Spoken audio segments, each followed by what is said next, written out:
네, 북한이 남북을 잇는 동해선과 경의선 도로 가운데 일부 구간을 폭파했습니다. 군 당국은 북한의 혹시모를 도발 가능성에도 대비해 경계와 화력 대기 태세를 격상했는데요. 취재 기자 연결 알아보겠습니다. 이정원 기자, 북한이 결국 남북 연결 도로를 폭파했다고요? 네, 그렇습니다. 합동참모본부는 오늘 낮 12시쯤 북한이 경의선과 동해선 남북 육로 연결 도로를 폭파했다고 밝혔습니다. 당시 모습이 우리 측 CCTV에 포착됐는데요. 보시는 것처럼 가림막이 쳐 있고 그 뒤로 폭발과 함께 흙기둥이 솟구칩니다. 폭발에 앞서 대형 화물차 여러 대가 가림막 쪽으로 줄지어 이동하는 모습도 볼 수 있었습니다. 그는 북한이 현재 중장비를 투입해 추가 작업을 진행 중이라고 밝혔습니다.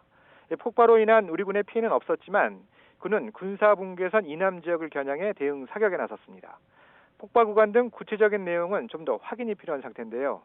합동참모본부는 앞선 브리핑에서도 폭발로 인해 우리 측에 피해를 줄 경우 상응 조치를 취할 예정이라고 경고했습니다.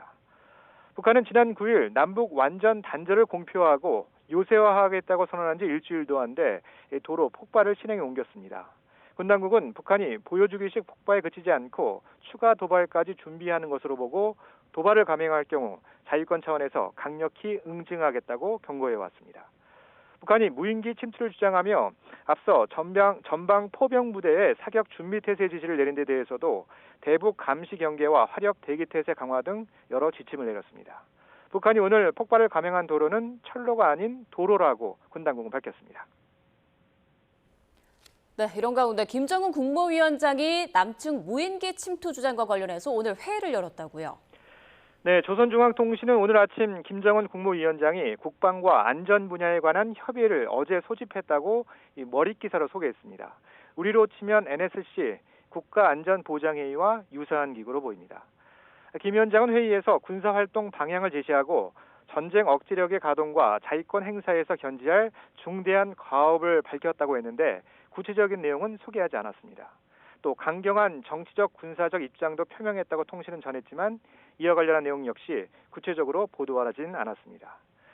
이와 관련해 통일부는 통상적으로 당 중앙군사위라는 회의체가 있음에도 새로운 형식의 회의를 개최한 것으로 보인다며 의도를 예단하지 않고 좀 더 지켜볼 필요가 있다고 밝혔습니다. 다만 북한이 대남 공작을 총괄하는 정찰 총국장이 종합보고를 했다고 전했는데 이번 사건의 출발지가 남측임을 분명히 하고 있다는 것을 보여주려는 의도로 보입니다. 특히 김 위원장이 중대한 과업이나 강경한 입장을 밝혔다는 표현으로 밀어 강력한 군사적 도발 가능성을 표출한 것으로도 해석됩니다. 지금까지 정치부에서 YTN 이종원입니다.